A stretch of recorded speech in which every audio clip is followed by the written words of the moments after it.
All right, so today I wanted to go over what I did for my low voltage.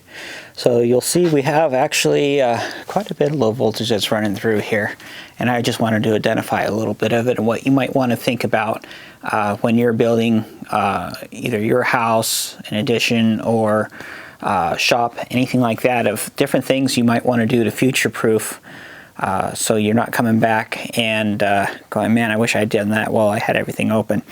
So first of all, I am an electrician, and I did do low volt security as well as a bunch of other stuff for many years. So one of the things I always like to do, I like to run two RG6 cables. This is solid copper with 60% braid. It's you know, what is required for like DirecTV, Cox, any of those type of places. Now Cox or a lot of your other cable providers are going to have a steel core with copper clad. It's a less expensive. That's kind of the industry standard, and it's just not as good as the solid copper. So if you have an option, you can find it. It's not that much extra to go in and get the solid copper. You're going to have less signal loss overall, and just a better deal. The other two lines that I have here in yellow, these are my Cat 6 lines. You can go Cat 6, Cat 6A. I should say these are Cat 6A. They also have 7, which has some extra shielding and core separation. It's a little bit better, but it's a little harder to find the Cat 7. So if you're able to, by all means, you can do it. It's kind of a pain. It also has a separate grounding wire in there. And requires a special type of connector to terminate and get the best performance out of the 7. So I typically go 6A, which is more than fast enough for your typical speeds that you're going to see throughout most modern homes. The reason I do 2 of each, I've got one for cable, one for satellite, one for TV for hooking up an Ethernet, and another for anything in the future. So this could be used for doing an IR pickup. It could be used for doing HDMI over Ethernet. I will also be doing a chase tube from here. I'll go up and over, and over to this corner. You can see where I've got these other wires. So that chase is going to be so I can run an HDMI cable to do ARC, which is basically allowing communication pathway between the TV and the surround sound system. That way you don't need an IR repeater to be able to control it directly. It also allows a lot of the newer TVs to program directly to it to turn on, off, volume, and other controls like that. So coming over here, you'll see that I have, in this case it's 12-2 stranded wire. This is for all my speakers. I'm going to be doing a 7.2 surround sound system. So right now I've got only 5 of the boxes put in, but if you take a look, the easy way to do this is just take a standard box and put a screw in there so you can remove it, and then bunch up a little bit of wire up on top, run the wire through the side. That way your drywallers don't cut the wire. And then when you go to install the speaker, you unscrew the box, cut your hole, and doesn't require any additional patching. There's different systems that use magnets to find that location. I find those kind of a pain in the butt. Just throwing up a box is cheaper and easy enough that that's been my kind of go-to method. But the other thing too is you want to space out your speakers as much as possible, and kind of think about the layout of the room so that you get the best effect when doing a surround sound. I've done it sometimes where the mid speaker goes up on above the TV or down below the TV. In this case I did it up in the ceiling just to make it a little easier and out of the way.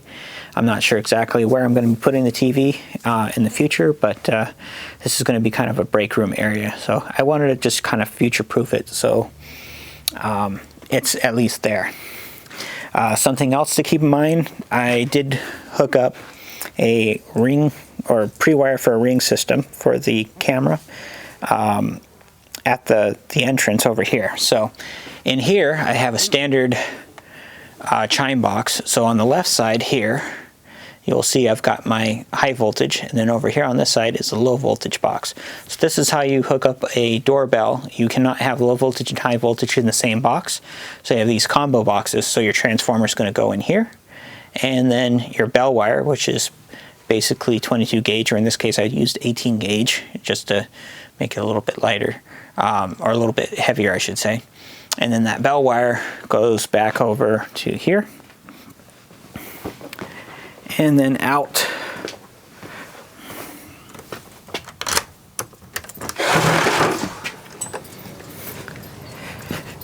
to the side right here. So in new construction, or when you have an opportunity, I also ran a data Cat 6A for the Ethernet connection that's required on any of the new doorbell cameras. So this actually is PoE, so the power injector is going to be in your low voltage panel, which I'll show you in a while, and then your bell wire comes in right here. So that gives me the option for either an old school style where you have a chime up on top, as well as an Ethernet connection for the newer setup. Then coming over here, you will see there's a space under here. So basically all my electronic equipment for the TV, surround sound, entertainment, DVD players will all be here. We have power in there, and all this will go through some conduit and come out the side. I also ran 2 of the 12-2 wires for the speakers up into the upper story, so I can use the second channel to play music separate from anything that's going down here. Again, just kind of future-proofing things. You'll also notice I've got 3 to 4 of the Ethernet lines. One's going to be for the surround, one's for DVD player, and one's going to be for future-proofing or anything like that. So it never hurts. Wire's cheap. Always run more. It just makes it easier than trying to do a splitter or other system in the future, just because you don't have enough. When I did DirecTV, I don't know how many times there was just never what you needed, and you had to come up with other solutions to make things work properly. The other portion of the low voltage I have in here is going to be the security for the doors and windows. So anybody who hasn't done security pre-wiring before, you're going to take 22/4 and you're going to have 2 wires. I don't know how well that's going to show up because of how bright it is outside, but basically you have a little 3/8 hole, and you have your reed switch, magnetic reed switch right here, and you hook up 2 of the wires. In this case it's the white and red. Doesn't really matter as long as you follow the same pattern when you hook it up to your security panel. And then you have a second set of wires, and this is going to go for if anything happens to these, or just as kind of a backup. Plus it's just cheaper to buy the 22/4 instead of a 2-wire setup. You do need those other 2 wires for either your alarm itself, you know, the actual siren. You also need it for your motion sensors, your glass sensors, anything that requires power, you're going to need that. So for the motion, I put it over here in the corner, and you can see I basically pigtailed a little section of wire that's going to be up there, and then a hole for that wire to come out for the motion sensor. And this is positioned so that it covers all the entry points, the windows, everything except for the back door over here, which again has another sensor, and there'll be another motion, and then there will be a glass break basically in the middle of the room over here. So that will basically protect anything that happens as far as break-in, and then the main shop also will have a lot of that same thing. For the window contacts, one of the cool things I like about casement windows is you can see I have my sensors installed, but you can't see them. And the nice thing about the casement, at least with this brand, is there's enough of a gap. You can see the wire is coming through here, and you have the little beanie connectors and then the extra wires shoved in there. So in the side of this window, if I open it up, you can see my window contact reed switch is right there, and then the magnet just goes on to the side corresponding. So it's hidden away, nobody's going to whack it. I don't know how many times when I've done installs on these with regular windows, basically this little sensor would just come out through the wall right here, and they would come over with a short little piece of wire. The reed switch would be here, the magnet would be on the window, and when they come in and do the drywall or cleaning up or whatever, they'd end up breaking this, knocking the magnet off, or any number of things to damage it, and then we have to come back in and replace it. So on casement windows, that's one of the big advantages, is that you're able to hide it all away. It can't be tampered with, and as soon as this is opened up just a little bit, it trips that sensor. So there's no way anybody's able to mess with that window in a manner that's going to affect it. I know they make newer setups where you can go full wireless with contacts, which is fine for retrofitting, but anytime you can hardwire something, I just feel a lot better about its security. It's less foolproof, and it can't be tampered. You don't have to deal with batteries or anything else that might compromise it in that manner. Sometimes I will color code these wires separately between the motion sensors, the keypads, and other things like that. In this case, I just ended up buying one roll and using it, and then just labeling it up in my panel, which I will not show for security reasons where I'm actually putting that, just because it is going to be a hidden place, and I don't like showing all my little secrets. So over here, we'll go over to the low volt panel, which I don't have terminated yet. So there's a couple different brands. OnCue is one of the primary ones that I've been used to. This is another brand which escapes me right now on what the name is, because this is the first time using it. The only reason I did this instead of the OnCue was it's a little deeper, so for like a Cox modem, or those like the square modems that are a little bigger, this has got a little bit more depth and a little bit more pop out to fit everything in here. And you know, extra room is always a plus. The other nice thing is it's segmented. So you have a top cover and a bottom cover. This is a 42-inch, I believe, or 48, somewhere around there. And it just gives a little bit easier access having it split in half. It's also lockable, so you can see there's a place that you can put a lock to keep people from messing with it. These being plastic boxes, I mean, if somebody wants to get in, they're going to get in. You can also see I ran 2 sets of outlets in here at the bottom. And one of the nice things when you're doing rough construction, you can see I've got all this dust and dirt and stuff. Since these outlets are basically laying flat, I put the covers on over the outlet with the screw and the plastic on, so that you're not getting garbage into the outlet until everything's all done and cleaned up. The other thing you'll notice is I use PEX. Now you can use what we call Smurf tube or any number of tubing. I like PEX because it's cheap. This is all PEX A, so if you do get a kink when you're running it, you can run a little heat on it and get it to return into form without leaving that kink in. So I've got this one going through and then basically just running outside. So this is going to be my feeder to run into here from the main house. I also have another one which is going from here and going all the way up through the scuttle hole. You can kind of see where it's going through there and then up. And the one for there is going to be for any satellite or communication. This just allows me to get access to that and replace wires in the future if I need to, or if I need to run something different. I know I'm going to definitely be needing some coax and some Ethernet up there for what I'm doing. So that's just something to keep in mind. Anytime you have a place that you may need to replace lines or add lines, it's always nice to just run some tubing. In this case, it's just 1-inch PEX A, and makes it that much easier. You'll also see all my Ethernet connections are terminating here, and my coax. So I'll probably do another video when I get this box all terminated to show how all this looks.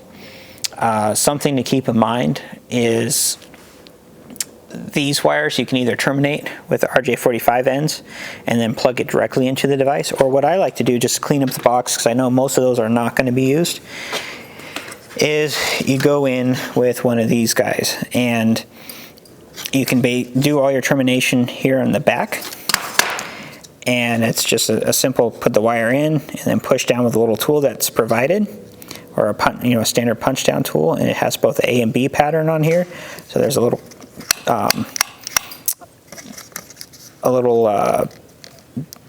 display tag that tells you the difference between the two patterns. So this is an A pattern, and it says flip to the other side for the B pattern, depending on residential, commercial. Usually residential is A, commercial is B, but as long as you terminate both ends the same, it really doesn't make a whole lot of difference. There's some reasons you would use one versus the other. I'm not going to go into that on this video. If anybody's interested, I'll be more than happy to go into future videos on that. You also get to clear up a lot of the room. So basically up here in the corner, I'm going to have that panel basically sitting right here, and then I'll just have little jumper wires that will come off of here and then over to any of the devices that I want to do a termination on the Ethernet connections. So that's pretty much a quick rundown on what I've got for low voltage, different areas that you might think you might need it. Again, it doesn't hurt to future-proof. Oh, one of the other things, you saw the other video on future-proofing your projects. A lot of newer devices require an internet connection. My water heater is no exception. So it does have Wi-Fi, so that is still an option. However, I did run an Ethernet over here as well. So there's an Ethernet port right here on the side of this ream. And so I'll be able to do a hardline connection. That way, if I ever change the network information, I don't have to go in and reprogram this, although it's not that hard. I can just do a direct hardline. So just keep that in mind. If you have any appliances that you're purchasing specifically, that might be smart. I mean, stoves and other things like that are now to the point where almost everything is smart. Some have direct hardline connections for Ethernet, and some are Wi-Fi only. I'm a big fan of hardwiring anything you can, but it's just something to keep in mind when you're wiring up your house. You can never go wrong with enough internet connections to future-proof it. Since my router is going to be in this panel, and it is a plastic panel, not a metal panel, so the radio frequency for it will be able to pass through just fine. However, if you have a large area, multiple stairs, stories I should say, or anything else that might block the signal, sometimes different materials will degrade the signal. You may want to do another hotspot or basically a bridging device. And you would want to run CAT over to that up in the ceiling with a box, so you can do that like a Ubiquiti or any other brand, just so that you can get service or signal. I've seen some homes where they'll do brick veneers on walls, metal, especially any metal buildings, or metal paneling will tend to block the signal really well. So anytime you're running into anything for that potentially could cause signal issues, I would highly recommend thinking about putting in Ethernet lines somewhere in the ceiling to be able to connect up for those devices, so that you can connect up your other equipment without any problems. So again, if you have any questions or any other topics you want me to go over, feel free to reach out. I'll be more than happy to do a video on it. Thanks again. Have a good day.